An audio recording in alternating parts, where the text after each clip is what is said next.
Audio Jungle.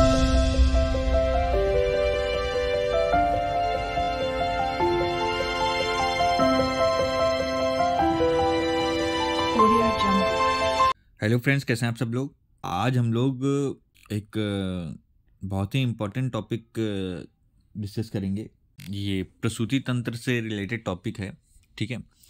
सो इसमें जो topic का नाम है नॉर्मल लेबर। तो नॉर्मल लेबर जब वो होता है कि एक प्रोसेस होता है जिसमें जो फीटस है, मतलब जो बेबी है, प्लेसेंटा है और मेम्ब्रेन्स उसके साथ जो हैं वो जब बर्थ कैनाल से एक्सपेल हो जाती है, बाहर आ जाती है, उसको नॉर्मल लेबर कहते हैं।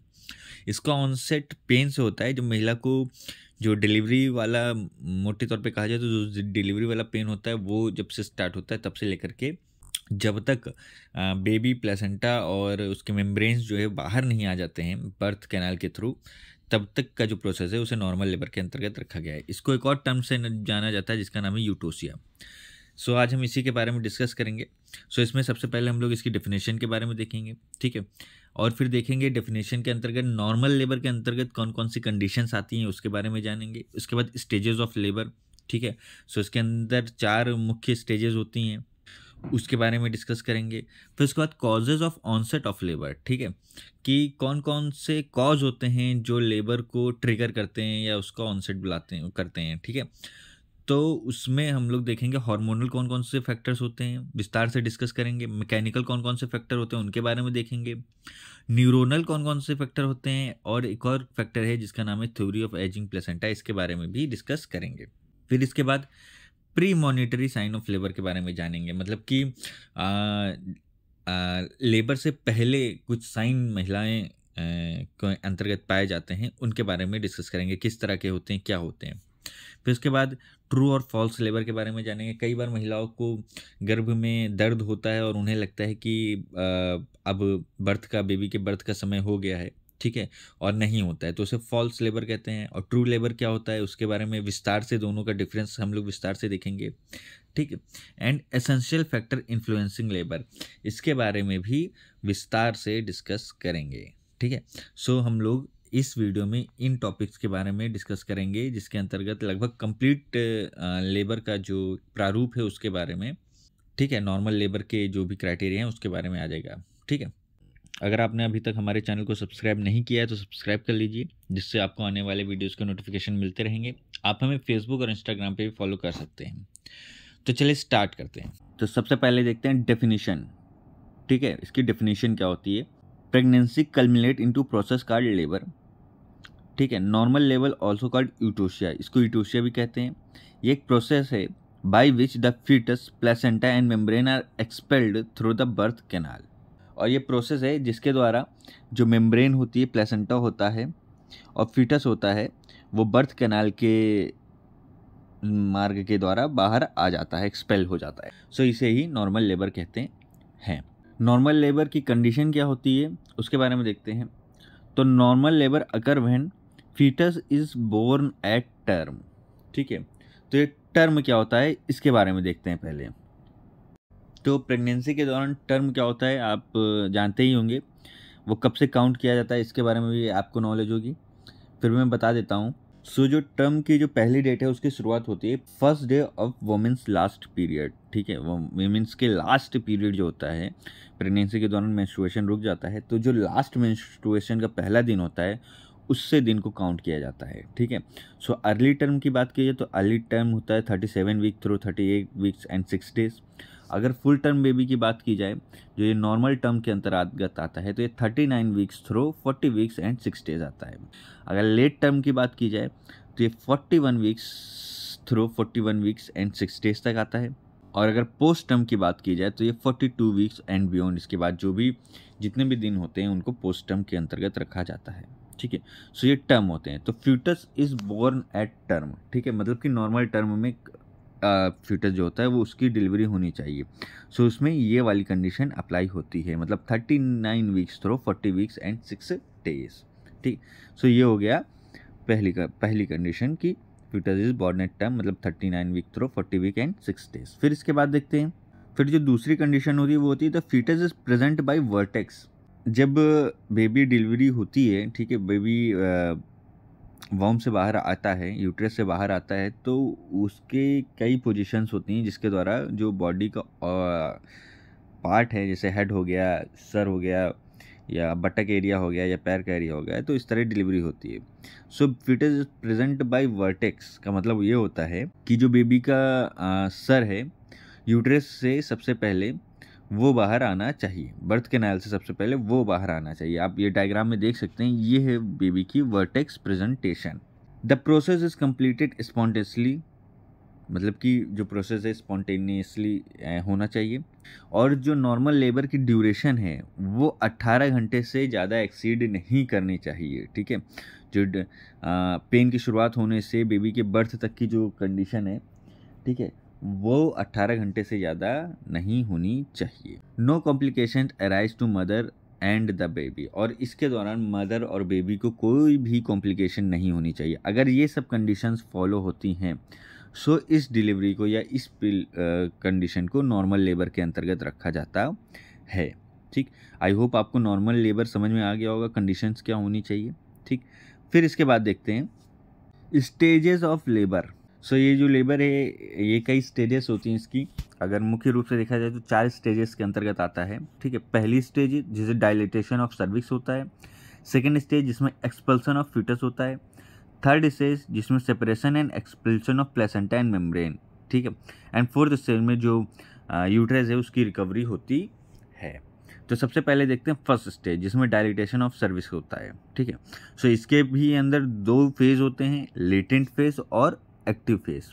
तो लेटेंट फेज जो होता है, ये इसके दौरान जो ये लेटेंट फेज होता है ये नॉट एक्टिव फॉर लेबर होता है, ठीक है। इसमें जो सर्विक्स है, ठीक है, ये आप डायग्राम देख सकते हैं, इसका डायलिटेशन होता है लेस देन 3 सेंटीमीटर, ठीक है, लेस देन 3 सेंटीमीटर का डायलिटेशन होता है। और वीक कॉन्ट्रैक्शन, मतलब कि जो कॉन्ट्रैक्शन होते हैं मदर के अंदर, जो यूट्रस पे दबाव पड़ता है वो कम होते हैं, लेस देन 2 in 10 मिनट, मतलब कि लेस देन 2 in 10 मिनट आते हैं। अगर एक्टिव फेज की बात की जाए इसमें, तो जो सर्विक्स होता है वो डायलेट होता है मोर देन 3 सेंटीमीटर, ठीक है, और इसमें 3 सेंटीमीटर से ज़्यादा डायलेट हो जाता है। फिर उसके बाद सेकेंड स्टेज में देखा जाए तो सेकेंड स्टेज में जो सर्विक्स है वो प्रॉपर डायलेट हो चुका होता है और एक्सपल्सन ऑफ फीटस, मतलब कि जो बेबी है ये बाहर आ चुका होता है यूट्रस से, ठीक। थर्ड स्टेज की बात की जाए तो थर्ड स्टेज की बात की जाए तो ये जो होता है ये स्टार्ट होता है, it begins at the birth of baby and and at the expulsion of placenta and membrane. तो जब बेबी बॉर्न हो जाता है, बाहर आ जाता है यूट्रस से, उसके बाद से ये स्टेज स्टार्ट होती है और ख़त्म कहाँ पे होती है, जब प्लेसेंटा और मेम्ब्रेन दोनों बाहर आ जाती हैं, ठीक। और फोर्थ स्टेज में जो होता है यूट्रस की वो रिकवरी होती है, that begin from the birth of placenta till 1 hour after delivery.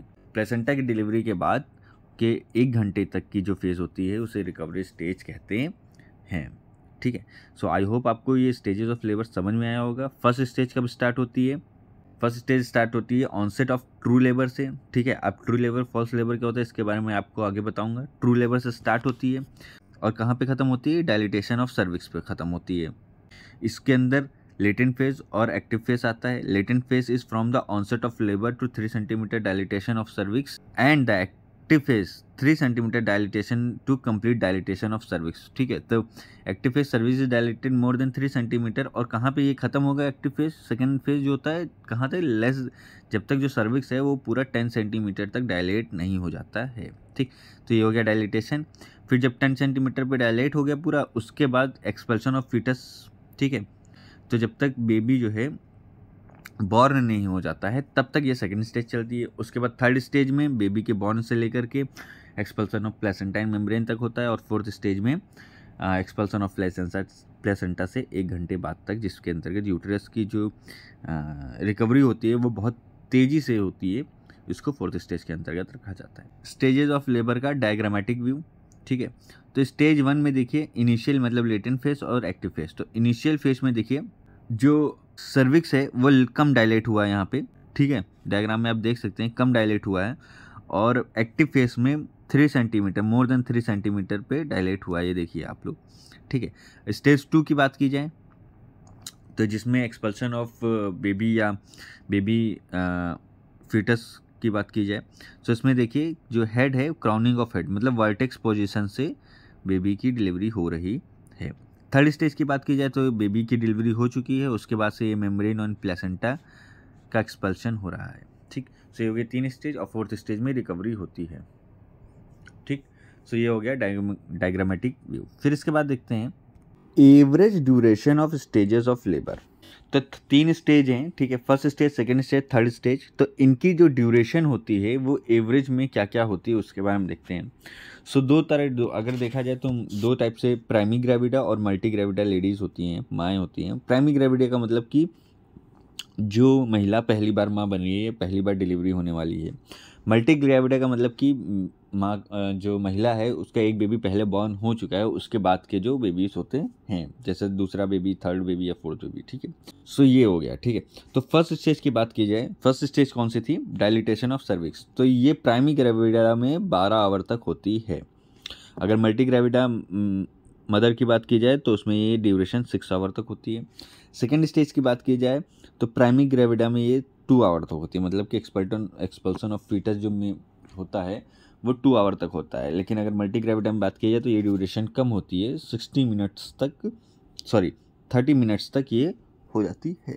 अगर थर्ड स्टेज की बात की जाए तो ये 15 मिनट की थर्ड स्टेज जो expulsion of placenta and expulsion of membrane जो होता है ये 15 मिनट का होता है और मल्टी ग्रेविडा में 10 मिनट का होता है। ठीक है, सो अगर देखा जाए तो जो सेकेंड टाइम या थर्ड टाइम माँ बनती हैं महिलाएं, उनके अंदर जो ये लेबर की ड्यूरेशन होती है ये कम होती है, और जो पहली बार माँ बनती हैं उनके अंदर ये ड्यूरेशन ज़्यादा अधिक लंबी होती है, क्योंकि आवर्स का डिफरेंस होता है 6 आवर एंड 12 आवर के बीच का, 2 आवर एंड 30 मिनट्स के बीच का। इसी वजह से जो पहली बार मदर बनती है महिला उसको as compare to second and third time mother के ज़्यादा जो लेबर पेन वगैरह होता है उसको देखना पड़ता है। ठीक है, सो आई होप आपको ये स्टेजेस ऑफ लेबर की ड्यूरेशन समझ में आएगी, और ये इम्पॉर्टेंट भी है। अगर एग्ज़ाम में आता है और आप ये पॉइंट्स लिख देते हैं तो आपको निश्चित ही अच्छे मार्क्स मिलेंगे। ठीक, फिर इसके बाद देखते हैं causes of onset of labour. ठीक है, तो लेबर को स्टार्ट करने वाली कॉजेज़ कौन कौन से हैं? कॉजेज़ के बारे में हम लोग इंट्रो में देख ही चुके थे, तो सबसे पहले देखते हैं हार्मोनल फैक्टर कौन कौन से होते हैं। ठीक, तो the hormone responsible for onset of labour are oxytocin, progesterone and prostaglandins. ये मेन हार्मोन्स हैं जो लेबर के ऑनसेट को कॉज करते हैं। ठीक है, the foetal hypothalamus is triggered and produce releasing factor. ठीक, जब फीटस का हाइपोथैलेमस होता है वो ट्रिगर होता है और फैक्टर को रिलीज करता है। कब करता है? जब बेबी फुल टर्म का हो जाता है। This releasing factor stimulate the interior pituitary gland to produce adrenocorticotropic hormone ACTH। जब ACTH बन जाता है तो वो स्टिमुलेट करता है किसको? फीटल एड्रेनल ग्लैंड को, तो सिक्रीट कॉर्टिसोल। जब cortisol causes changes in relative level of placenta hormone, जिसका नाम है, ठीक है, जिसके कारण क्या होता है? Oestrogen level rise and progesterone level fall होता है। सो आपके लिए क्वेश्चन होता है कि जो विमेन का नॉर्मल मेंस्ट्रुअल फेज होता है इसमें एस्ट्रोजन लेवल किस फेज के अंतर्गत बढ़ जाता है और प्रोजेस्टेरोन लेवल किस फेज में बढ़ता है? सो ये क्वेश्चन है, आप लोग कमेंट बॉक्स में आंसर करके बताइए। अभी तो देखते हैं कि जो बेसिकली मेन हार्मोन है, main hormone oxygen, progesterone and prostaglandins, और फोर्थ हार्मोन यहाँ पे आया है ACTH। तो यहाँ पे एक फ्लो चार्ट है, उसमें देख लीजिए। फीटल हाइपोथैलेमस ट्रिगर होता है जिसके कारण से वो रिलीजिंग फैक्टर प्रोड्यूस करता है, जिसके कारण क्या होता है कि जो रिलीजिंग फैक्टर है वो स्टिमुलेट करता है एंटीरियर पिट्यूटरी ग्लैंड को, जिसके कारण से ACTH रिलीज होता है, प्रोड्यूस होता है, और वो स्टिमुलेट करता है फीटल एड्रेनल ग्लैंड को, जिससे कॉर्टिसोल का सिक्रेशन होता है और इंक्रीज एस्ट्रोजन लेवल और decrease in progesterone level cause होता है इससे। ठीक, और ये सब कब होता है? जब बेबी फुल टर्म में हो चुका होता है। ठीक है, नॉर्मल डिलीवरी की बात की जाए तो जब बेबी फुल टर्म में हो चुका होता है तभी होता है। ठीक, सो ये हो गया हार्मोनल फैक्टर। फिर इसके बाद देखते हैं हार्मोनल फैक्टर की बात की जाए तो कौन कौन से जो हार्मोन्स हैं वो कौन से स्टेज पे किस फेज कौन से पर्सन को ट्रिगर करते हैं उसके बारे में फ्लो चार्ट है, आप देख सकते हैं। सो यहाँ पे सबसे पहले हार्मोन की बात की जाए तो हार्मोन आता है एस्ट्रोजन। ठीक है, तो it increase the release of oxytocin. तो हम लोगों ने यहाँ तक देख लिया था इस स्टेज तक कि एस्ट्रोजन बढ़ जाता है और प्रोजेस्टेरोन घट जाता है। ठीक है, अब इसके बाद अगर एस्ट्रोजन की बात की जाए तो it increase the release of oxytocin and promote the synthesis of oxytocin receptor in myometrium and decidua. ठीक है, ऑक्सीटोसिन के इंक्रीज को रिलीज को बढ़ा देता है, ऑक्सीटोसिन के रिलीज को बढ़ा देता है, और मायोमेट्रियम और डेसिडुआ में जो ऑक्सीटोसिन का सिंथेसिस होता है उसको बढ़ा देता है। ठीक है, प्रोस्टाग्लैंडिन के सिंथेसिस को बढ़ा देता है, जिससे प्रोस्टाग्लैंडिन की मात्रा बढ़ जाती है। कहाँ पे? एम्नियोन सेल में। और क्या करता है oxytocin? Stimulate the synthesis of myometrial contractile protein and increase the excitability of myometrial cell membrane. तो जब ये मायोमेट्रियल कॉन्ट्रैक्टाइल प्रोटीन को सिंथेसिस को बढ़ा देता है, जिससे क्या होता है? यूट्रिन कॉन्ट्रैक्शन बढ़ता है, यूट्रिन सेंसिटिविटी टू ऑक्सीटोसिन बढ़ती है, जिससे क्या, जो सिंथेसिस प्रोसेस होता है जहाँ पे ये एस्ट्रोजन की सिंथेसिस होती है वो बढ़ जाती है। ठीक है, सॉफ्टनिंग ऑफ सर्विस को कॉज करता है। जब सॉफ्टनिंग ऑफ सर्विस को कॉज करेगा तो जो सर्विक्स एंड वेजाइना है वो स्ट्रेच होगी। जब बेबी की डिलीवरी होगी उसके दौरान ये स्ट्रेच होती है। सो ये सब चीज़ें हो गई। ठीक, अब इसके बाद अगर बात की जाए प्रोजेस्टेरोन की, तो प्रोजेस्टेरोन की मात्रा वो कम हो रही थी, हमने अभी पिछले चार्ट में देखा। तो जब ये हो जाता है तो so it has a relaxant effect on uterus. तो इसका जो इफेक्ट होता है रिलैक्सेंट वाला होता है। तो जब इसकी मात्रा कम होगी तभी तो जो यूट्रस है वो एक्साइटेड लेवल पे आएगा। ठीक है, it first produce by the corpus luteum and then by placenta. पहले ये कहाँ से? कॉर्पस ल्यूटियम से प्रोड्यूस्ड होता था, है ना, और उसके बाद प्लेसेंटा से प्रोड्यूस होता था। ठीक, इट इनहिबिट यूट्रिन कॉन्ट्रैक्टिलिटी। ठीक है, यूट्रिन की कॉन्ट्रैक्टिलिटी होती है उसको इनहिबिट करता है। ठीक है, इसी दौरान अगर ये बढ़ेगा तो यूट्रिन की कॉन्ट्रैक्टिबिलिटी नहीं हो पाएगी, जिसके कारण से जो एट द एंड लेबर का जो लेबर है ये स्टार्ट नहीं हो पाएगा। इसीलिए इसकी मात्रा का कम होना अत्यधिक आवश्यक है। ठीक है, when the oestrogen level increase the progesterone level decrease. This decrease at the end of pregnancy. और ये कब डिक्रीज होता है? प्रेगनेंसी के एंड में, मतलब कि जब बेबी फुल टर्म में हो चुका होता है। ठीक है, the increased production of foetal hydro this increase production of foetal hydro epiandrosterone sulphate, मतलब DHEAS, and cortisol inhibit the production of foetal pregnenolone to progesterone. So ये होता है। तो अगर मोटा मोटा देखा जाए तो प्रोजेस्टेरोन की मात्रा कम हो जाती है, जिसके कारण से यूट्रिन सेंसिटिविटी टू स्ट्रेचिंग जो होती है वो भी बढ़ जाती है। ठीक है, यहाँ यहाँ एस्ट्रोजन ऑक्सीटोसिन को रिलीज़ करा के और जो कॉन्ट्रैक्टिबिलिटी है, कॉन्ट्रैक्शन है यूट्रिन के, वो बढ़ा रहा है, सर्विक्स को सॉफ्ट कर रहा है। ठीक है सर, एस्ट्रोजन का मेन काम हो रहा है यहाँ पे। प्रोजेस्टेरोन का काम क्या है कि कम होना। ठीक है, अगर ये बढ़ेगा तो जो यूट्रिन कॉन्ट्रैक्शन है वो नहीं हो पाएगा। ठीक है, तो अगर ये घटा तो यूट्रिन सेंसिटिविटी टू स्ट्रेचिंग और बढ़ जाएगी, जिसके कारण से क्या होगा? लेबर स्टार्ट हो जाएगा। ठीक, अब इसके बाद देखते हैं ऑक्सीटोसिन पे। तो अगर ऑक्सीटोसिन हार्मोन की बात की जाए तो this hormone release by posterior pituitary. ठीक है, पोस्टीरियर पिट्यूटरी से रिलीज होता है। किसकी? मदर की पोस्टीरियर पिट्यूटरी से रिलीज होता है। It has a stimulating action on pregnant uterus. ठीक है, यूट्रस पे इसका एक्शन होता है। Toward the end of pregnancy there is an increase in the oxytocin receptor in decidua vera. Decidua vera में इसका जो इंक्रीज हो जाते हैं, रिसेप्टर्स की इंक्रीज हो जाते हैं, toward the end of pregnancy there is an increase in oxytocin receptor.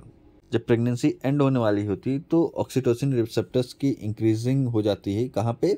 Decidua vera में। ठीक है, the oxytocin release acts directly on the myometrium and cause uterus to contract. Directly ये मायोमेट्रियम में act करता है और यूट्रिन कॉन्ट्रैक्शन को cause करता। फर्दर देखा जाए अगर तो it act on the endometrial tissue and cause release of prostaglandin. और अगर इसकी एक और बात देखी जाए तो ये एंडोमेट्रियल टिश्यू में भी एक्ट करता है, जिसके कारण से वहाँ से भी प्रोस्टाग्लैंडिन की मात्रा बढ़ती है। सो एस्ट्रोजन से भी प्रोस्टाग्लैंडिन बढ़ रहा है और ऑक्सीटोसिन की मात्रा बढ़ने से भी प्रोस्टाग्लैंडिन बढ़ रहा है, जिससे क्या होता है? ये जो लेबर होता है ये और विगरस होता जाता है, मतलब कि जो कॉन्ट्रैक्शन होता है वो और तेज होता जाता है। Vaginal examination and amniotomy causes raises maternal plasma oxytocin level. अगर वेजाइनल एग्जामिनेशन करें या एमनियोटोमी करें तो इसके कारण से भी जो ऑक्सीटोसिन लेवल होता है वो बढ़ जाता है। इसे कहते हैं फर्गसन रिफ्लेक्स। ठीक है, इसी के लिए कई बार जो मतलब कि वेजाइनल एग्जामिनेशन और एमनियोटमी के दौरान बहुत ही ज़्यादा अत्यधिक सावधानी रखी जाती है। सो आई होप आपको ये चार्ट समझ में आया होगा। ठीक है, अगर हार्मोनल फैक्टर की बात की जाए और आप ये चार्ट बना देते हैं तो बहुत इजी हो जाएगा आपके लिए। फिर इसके बाद देखते हैं हमारा जो फोर्थ हार्मोन है वो प्रोस्टाग्लैंडिन। तो प्रोस्टाग्लैंडिन में होता है the major site of synthesis of prostaglandin are placenta. ठीक है, प्लेसेंटा के अंदर इसकी मेन सिंथेसिस होती है। ठीक है, फीटल मेम्ब्रेन में इसकी सिंथेसिस होती है, डेसिडुआ सेल एंड मायोमेट्रियम में भी इसकी सिंथेसिस होती है।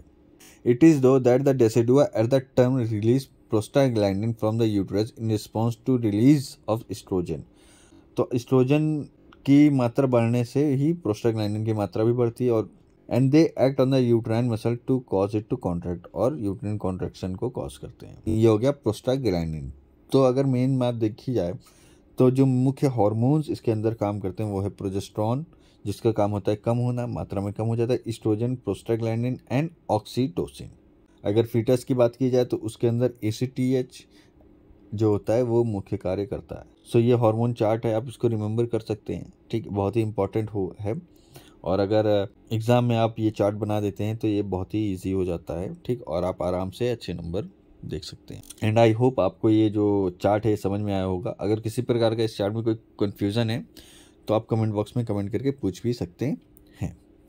फिर इसके बाद देखते हैं मैकेनिकल फैक्टर देखा जाएगा तो मैकेनिकल फैक्टर्स के अंतर्गत क्या होता है कि due to mechanical stimulation of uterus and cervix by growing foetus. ठीक है, ये क्या होते हैं देखते हैं। सबसे पहले अगर यूट्रस की बात की जाए तो एज प्रेगनेंसी एडवांस, ठीक है, जैसे जैसे प्रेगनेंसी कंप्लीट होती जाती है, प्रेगनेंसी के टर्म कंप्लीट होते जाते हैं, इट्स कॉन्ट्रैक्टिलिटी इंक्रीजेस। ठीक है, उसके कॉन्ट्रैक्ट होने की जो टेंडेंसी है वो इंक्रीज होती है and become more susceptible to stimulation. ठीक है, जो हार्मोन्स के जो स्टिमुलेशन होते हैं उसके लिए मोर ससेप्टेबल मतलब कि मोर सेंसिटिव होती चली जाती है।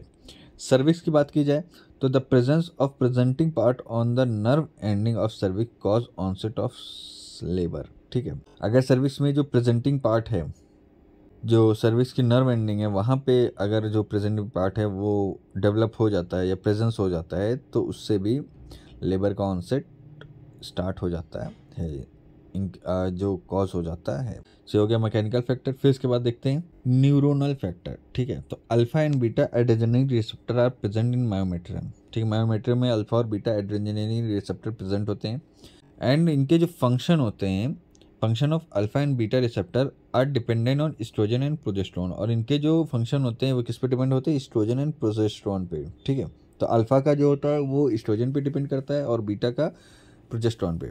The contractile response is initiated through the alpha receptor of post ganglionic nerve fibre. Post ganglionic nerve fibre में जो अल्फा रिसेप्टर होते हैं उससे जो कॉन्ट्रैक्टाइल रिस्पॉन्स होता है वो इनिशिएट होता है and in around the cervix and lower part of uterus. कहाँ पे, सर्विक्स के around lower part of uterus में। व्हेन प्रोजेस्टेरॉन गेट विड्रॉल मतलब प्रोजेस्टेरॉन की मात्रा कम होती है, onset of labour takes place. ठीक है, सो ऑक्सीटोसिन की मात्रा बढ़ने के साथ ही साथ प्रोजेस्टेरॉन की मात्रा कम होना भी बहुत ही ज़्यादा ज़रूरी है।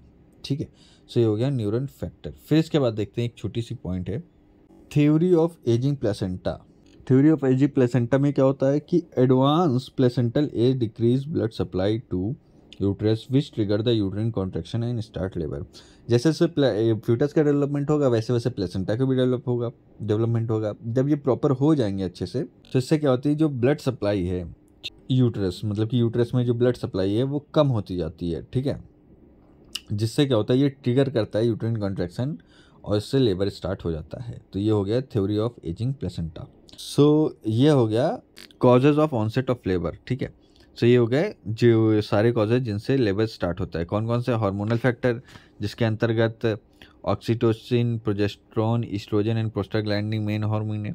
ठीक है, और इसके बाद मैकेनिकल फैक्टर जिसमें यूट्रस और सर्विक्स के बारे में देखा हमने। न्यूरल फैक्टर, ठीक है, जिसमें अल्फा एंड बीटा रिसेप्टर्स के बारे में देखा एंड इसके बाद थ्योरी ऑफ एजिंग प्लेसेंटा। ठीक, सो ये हो गया causes of onset of labour. फिर इसके बाद देखते हैं premonitory sign of labour. So जो साइंस होते हैं महिला में उनको कौन कौन किस तरह के साइंस होते हैं जिनको देख के पता लगता है कि हाँ अब लेबर स्टार्ट होने वाला है या लेबर की कंडीशन आने वाली है। सो जो सबसे पहला साइन है वो होता है लाइटनिंग एंड ड्रॉपिंग और सिंकिंग ऑफ यूट्रस। ठीक है, सो का जो कंडीशन होती है, ठीक है, ये जो कंडीशन है ये जो होती है ये ऑनसेट ऑफ लेबर से 2-3 वीक्स पहले से स्टार्ट होती है। ठीक है, और क्यों होती है? This is because the symphysis pubis widens and soften.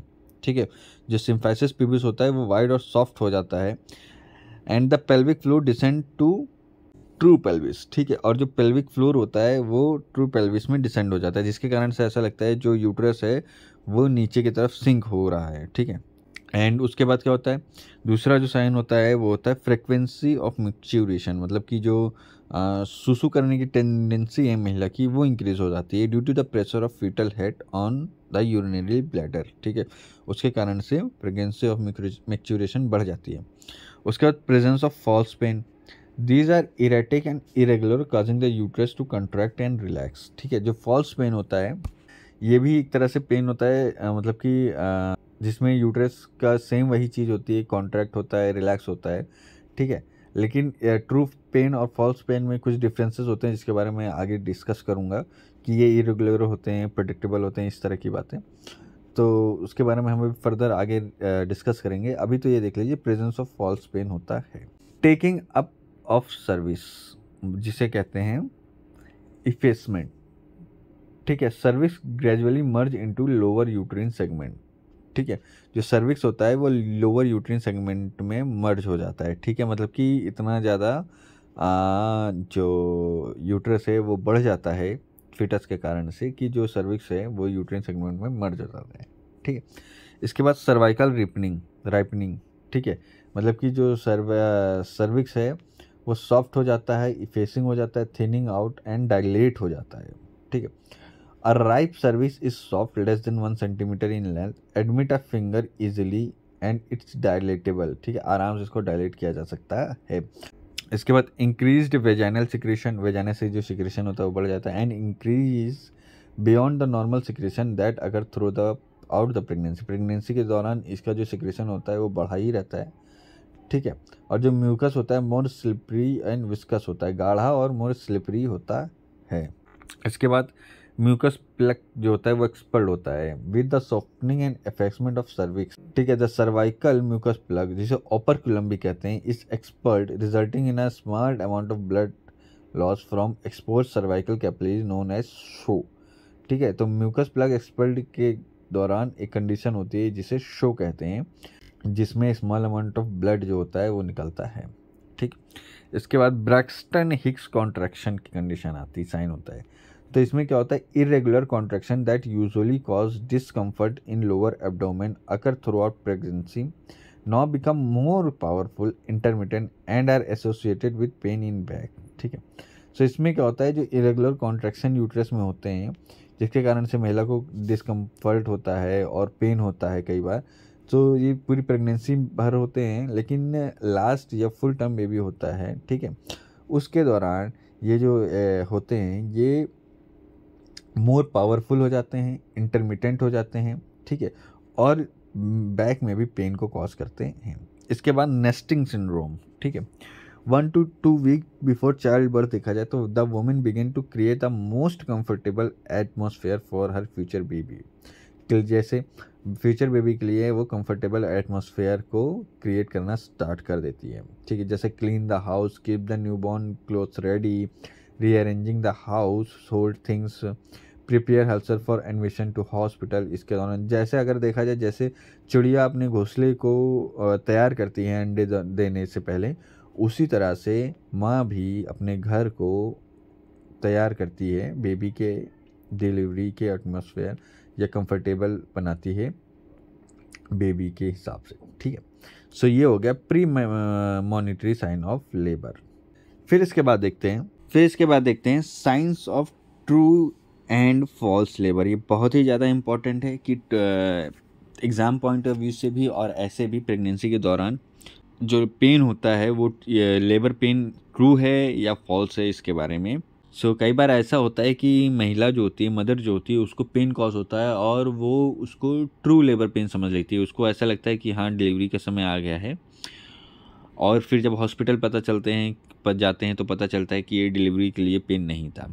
ठीक है, सो उसको फॉल्स लेबर कहते हैं। और जो ट्रू लेबर होता है उसके जब स्टार्ट होता है तो उसमें फिर वो ख़त्म ही कब होता है, जब वो डिलीवरी हो जाती है। ठीक है, सो इसी में डिफरेंस के लिए कुछ पॉइंट्स दिए गए हैं, उसमें देखते हैं। ठीक है, जिससे पता चल जाता है ये ट्रू लेबर पेन है या फॉल्स लेबर पेन है।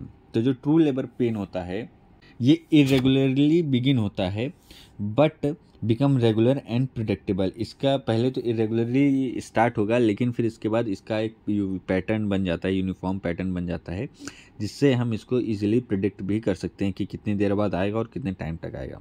फॉल्स लेबर पेन की बात की जाए तो ये begin irregular and remain irregular, ये इरेगुलर होता है और इसमें हम प्रिडिक्ट नहीं कर सकते हैं। जो ट्रू लेबर पेन होता है ये the first felt on lower back and sweeps around the abdomen in wave pattern. ठीक है, पहले ये लोअर बैक में पेन फेल्ट होगा, फिर उसके बाद ये एब्डोमेन में स्वीप्स होगा और ये वेव पैटर्न में होगा। ठीक है, इसकी बात की जाए, अगर फॉल्स लेबर पेन की बात की जाए तो ये एब्डोमेन में पहले फील होगा, फिर उसके बाद confined to abdomen and groin, continuous no matter what the women's level of activity. अगर वुमेन किसी प्रकार की कोई भी एक्टिविटी करे, आराम करे, कुछ भी करे, ये जो पेन होता है ये कॉन्टिन्यूस होता है। ठीक है, फॉल्स लेबर पेन सोने से या एम्बुलेशन के द्वारा जो होता है वो डिसअपियर कई बार हो जाता है। ट्रू लेबर पेन में क्या होता है, increases in duration, frequency and intensity with passage of time. समय के साथ इसकी ड्यूरेशन, फ्रीक्वेंसी और इंटेंसिटी तीनों बढ़ती है। ठीक है, फॉल्स लेबर पेन में ऐसा कुछ नहीं होता है, ना जैसे आ रहा है वैसे ही आता रहता है। ठीक, इसमें जो है इसमें शो का सिम्टम होता है। शो में हमने बताया नहीं था, Braxton Hicks contract sorry mucus plug जो होता है वो एक्सपेल्ड हो जाता है और हल्का सा ब्लड आता है। तो अगर वो स्टार्ट हो गया है तो इसका मतलब ये ट्रू लेबर पेन है। इसमें जो होता है शो जो होता है वो एब्सेंट होता है। इसमें ट्रू लेबर पेन की बात की जाए तो इसमें achieve cervical एफेसमेंट and cervical dilatation. True labour pain में सर्वाइकल डायलिटेशन और एफेसमेंट होता है। फॉल्स लेबर पेन की बात की जाए तो इसमें सर्वाइकल एफेसमेंट और सर्वाइकल डायलिटेशन दोनों ही कंडीशन नहीं होती हैं। सो ये हो गया difference between true and false labour pain. ठीक, आई होप आपको समझ में आया होगा। फिर इसके बाद देखते हैं एसेंशियल फैक्टर इन्फ्लुएंसिंग लेबर। सो वो कौन कौन से फैक्टर हैं जिससे जो लेबर है वो इन्फ्लुएंस होता है कि कितना जो लेबर की ड्यूरेशन है वो कितनी बढ़ सकती है, कितनी कम हो सकती है, या लेबर के दौरान जो पेन वगैरह होता है वो किस तरह का हो सकता है। ठीक है, क्या सिचुएशन हो सकती है, क्या लेबर जो है वो नॉर्मल लेबर होगा या कॉम्प्लिकेशन में जा सकता है। तो इन्हीं सब ये सब के जिन फैक्टर्स पे डिपेंड करता है तो हम उनके बारे में पढ़ते हैं। तो अगर देखा जाए सो कहीं कहीं पे 4 पीस का निमोनिक दिया जाता है, कहीं कहीं पे 3 पीस का भी निमोनिक दिया जाता है, और कहीं कहीं पे 5 PS का भी निमोनिक दिया जाता है। सॉरी, कहीं कहीं पे 5 पीस का भी निमोनिक दिया जाता है। तो पी क्या है, ये पी है द पैसेंजर, पैसेज, पावर, साइक, और कहीं कहीं पे एक एक्स्ट्रा 5 पी लगाया जाता है जिसको कहते हैं पोजीशन। तो कहीं कहीं पे 5 पीस भी बताए गए हैं, कुछ बुक्स में 3 पीस ही बताए गए हैं पैसेंजर, पैसेज एंड पावर के बारे में। ठीक है, सो हम यहाँ पे पांचों जो पीस हैं इनके बारे में देखेंगे। तो जो सबसे पहले पी आता है पैसेज वे। ठीक है, सो पैसेज वे के अंतर्गत मतलब कि पैसेज वे में क्या आता है कि जो बेबी है किस पैसेज के थ्रू जो है वो बर्थ ले रहा है। ठीक है, तो इसके अंतर्गत आता है बोनी पेल्विस हो गया, फिर इसके बाद सर्विक्स हो गया, उसके थ्रू फिर उसके बाद सॉफ्ट टिश्यूज आते हैं, पेल्विक फ्लोर, वेजाइना, और फिर उसके बाद इंट्रोइटस मतलब वेजाइनल ओपनिंग भी आती है। ठीक है, सो जिस पाथ से फीटस और प्लेसेंटा बर्थ होती है, फीटस की बर्थ होती है और प्लेसेंटा बाहर आते हैं, उसे पैसेज कहते हैं। ठीक है, सो इसमें बोनी पेल्विस होता है। और अगर पेल्विस की बात की जाए तो विमेन में डिफरेंट टाइप्स ऑफ पेल्विक होते हैं। ठीक है, पेल्विस के डिफरेंट टाइप ऑफ शेप होते हैं। ठीक, सो इसमें मुख्य रूप से 4 होते हैं, जिसमें मोस्ट फेवरेबल होता है गायनोकॉइड। ठीक है, इसमें जो है पेल्विस जो है वो पंपकिन शेप का हो जाता है। ठीक है, पंपकिन शेप बनाता है जिसके थ्रू जो है जो फीटस है वो बर्थ लेता है, ठीक है। ये मोस्ट फेवरेबल कंडीशन होती है, और अगर ये ऐसा कंडीशन होती है तो बहुत ज़्यादा चांसेस होते हैं कि जो लेबर है वो नॉर्मल हो। उसके बाद जो दूसरी पेल्विक पोजीशन होती है वो होती है एंथ्रोपॉइड, ठीक है। ये सेकंड मोस्ट फेवरेबल कंडीशन है, और इसमें जो पेल्विक के बीच का जो शेप होता है वो ह्यूमन के हेड के शेप का होता है, ठीक है। और ये भी मोस्ट फेवरेबल है, अगर ऐसा शेप बनाता है पेल्विस तो भी बहुत ज़्यादा चांस है कि जो लेबर है वो नॉर्मल होगा। इसके बाद तीसरा जो शेप बनाता है पेल्विस वो होता है एंड्रॉयड शेप, ठीक है। इसकी में पुअर प्रोग्नोसिस होती है, और कई बार इसमें सी सेक्शन भी करना पड़ता है। और जो चौथा शेप बनाता है वो होता है प्लेटीपेलॉइड, ठीक है। इसमें भी पुअर प्रोग्नोसिस होती है, और इसमें भी कई बार सी सेक्शन करना पड़ जाता है। सो अगर आपको याद करना है पेल्विस के बारे में तो आप इस तरह याद कर सकते हैं कि हमें अगर किसी महिला को बर्थ देना है तो वो लिटिल पम्पकिन या ह्यूमन्स को पसंद करेंगे, ना कि एंड्रॉयड या प्लेटिपस को, ठीक है। तो प्लेटीपोलॉइड से प्लेटिपस को आप रिलेट कर सकते हैं। सो ये हो गया बोनी पेल्विस। उसके बाद सर्विक्स का क्या कंडीशन है, सॉफ्ट टिश्यूज़ की क्या कंडीशन है, वेजाइना की क्या कंडीशन है, इस पर भी पार्ट डिपेंड करता है, ठीक। फिर इसके बाद जो सेकेंड चीज़ आती है वो होती है पैसेंजर। तो पैसेंजर में अगर हम देखेंगे सबसे पहले तो वो होता है प्रेजेंटेशन। सबसे पहले तो देखेंगे फीटल हेड की क्या पोजीशन है, ठीक है। तो आप डायग्राम में देख सकते हैं हेड की पोजीशन के बारे में दिखाया गया है। फिर इसके बाद देखेंगे प्रेजेंटेशन। तो प्रेजेंटेशन क्या होती है कि जो part of foetus entering the pelvic inlet first, कि फीटस का कौन सा पार्ट जो है वो पेल्विक इनलेट में फर्स्ट एंटर कर रहा है उसे प्रेजेंटेशन कहते हैं। फिर दूसरा आता है फीटल लाई, ठीक है। तो फीटल लाई मतलब कि relationship of maternal long axis मतलब स्पाइन और फीटल लॉन्ग एक्सिस मतलब फीटल की स्पाइन, उसके बीच का जो रिलेशन है, ठीक है। तो ये किस तरह का हो सकता है, या तो ट्रांसवर्स हो सकता है या तो लॉन्गिट्यूडनल हो सकता है, मतलब पैरेलल हो सकता है। तो आप ये डायग्राम में देख सकते हैं कि लाई किस तरह से होते हैं, ठीक है। अगर आप ये प्रेजेंटेशन, लाई, एटीट्यूड, पोजीशन, इन सब के बारे में फर्दर मोर अच्छे से एक्सप्लेनेशन चाहते हैं तो आप कमेंट बॉक्स में कमेंट कर सकते हैं, और मैं इस पर एक अच्छे से वीडियो बना दूंगा, क्योंकि ये खुद में भी एक बड़ा टॉपिक है। फिर इसके बाद देखते हैं एटीट्यूड पे, ठीक है। तो फीटस का किस तरह से एटीट्यूड है, ठीक है। तो एटीट्यूड क्या होता है, relationship of body part to another, either foetal flexion या फीटल एक्सटेंशन, ठीक है। दो तरह से होते हैं, ठीक है। Relationship of body part to another, ठीक है। बॉडी जो फीटस के खुद के बॉडी पार्ट है वो एक दूसरे से किस तरह लाई करते हैं, तो या तो ये फ्लेक्स्ड होता है या तो ये एक्सटेंशन होता है, आप लोग डायग्राम में देख सकते हैं। फिर अगर इसके बाद देखा जाए तो पोजीशन की बात की जाती है। तो पोजीशन किस तरह की है, या तो ये ROA है, या तो LO है, या तो ये LOT है, ठीक। फिर इसके बाद एक और चीज़ आती है जिसे कहते हैं स्टेशन। तो स्टेशन क्या होता है, foetus presenting part in relation to maternal ischial spine, ठीक है। मतलब कि how far foetus progressed down birth कहना, तो इसे स्टेशन कहा जाता है। फिर इसके बाद शोल्डर एंड पेल्विक गर्डल भी आता है। सो ये आप ये याद कर सकते हैं कि शोल्डर और पेल्विक गर्डल किस तरह से हैं पैसेंजर में, वो आप देख सकते हैं। फिर जो थर्ड चीज़ आती है वो होती है पावर। सो पावर से अगर देखा जाए तो पावर में जो मोस्ट कॉमन आता है तो कॉन्ट्रैक्शन, यूट्राइन कॉन्ट्रैक्शन। तो contraction are use to thin effacement and dilate the cervix while pushing the foetus to be expelled.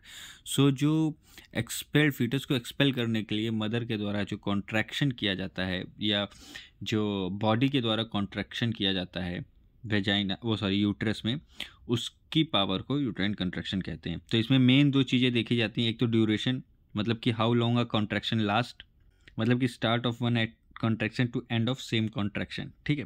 और फ्रीक्वेंसी कि हाउ ऑफ्टन कॉन्ट्रैक्शन अकर, मतलब कि एक कॉन्ट्रैक्शन कितनी जल्दी आ रहा है, कितना लंबा आ रहा है और कितनी जल्दी आ रहा है, ठीक है। सो इस पर एक चार्ट है, आप देख सकते हैं।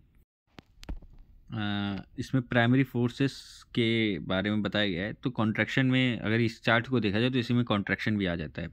तो सबसे पहले अगर पेन की बात की जाए तो फर्स्ट स्टेज में अगर देखा जाए तो intermediate coordinated involuntary painful uterine contraction.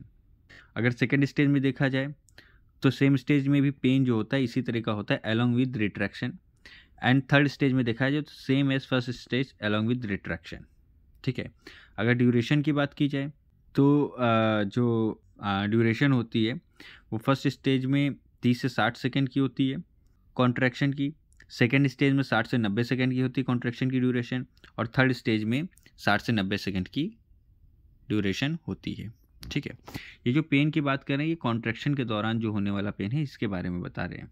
ठीक है, ना कि जो लेबर का ओवरऑल पेन होता है उसके बारे में। ठीक है, थर्ड है नंबर ऑफ कॉन्ट्रैक्शन। तो जो फर्स्ट स्टेज में अगर नंबर ऑफ कॉन्ट्रैक्शन की बात की जाए तो 1 से 3 पर 10 मिनट आते हैं।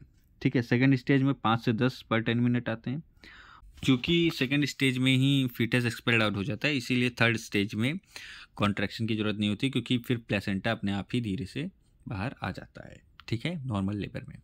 फिर इसके बाद अगर कॉन्ट्रैक्शन प्रेशर की बात की जाए, ठीक है, तो अगर मोर देन 25 mmHg है तो पेशेंट को पेन फील होगा। ठीक है, इसमें रेस्टिंग प्रेशर मतलब जो टोनस होता है वो 5 to 10 mmHg होता है, और ड्यूरिंग कॉन्ट्रैक्शन की बात की जाए तो 35 to 60 mmHg तक हो जाता है। ये फर्स्ट स्टेज की बात है। अगर सेकेंड स्टेज की बात की जाए तो वही रेस्टिंग प्रेजेंस में टोनस में देखा जाए तो 10 mmHg तक रहता है, और ड्यूरिंग कॉन्ट्रैक्शन की बात की जाए मतलब जब पुश करते हैं तो उस समय जो कॉन्ट्रैक्शन का प्रेशर होता है वो 110 mmHg तक चला जाता है। अगर थर्ड स्टेज की बात की जाए तो उसके दौरान भी जो ड्यूरिंग कॉन्ट्रैक्शन जो कॉन्ट्रैक्शन प्रेशर है वो 110 mmHg तक पहुंच जाता है। ठीक है, इसके बाद फोर्सेस ऑफ फीटस की बात की जाए अगर जो, तो फर्स्ट स्टेज में 1 kg पर सेंटीमीटर स्क्वायर के हिसाब का फोर्स लगाती हैं। सेकेंड स्टेज में जो फीटस फोर्स होता है वो 2 kg पर सेंटीमीटर स्क्वायर से होता है, और थर्ड स्टेज में नहीं होता क्योंकि सेकेंड स्टेज में फीटस जो है वो एक्सपेल्ड हो जाता है।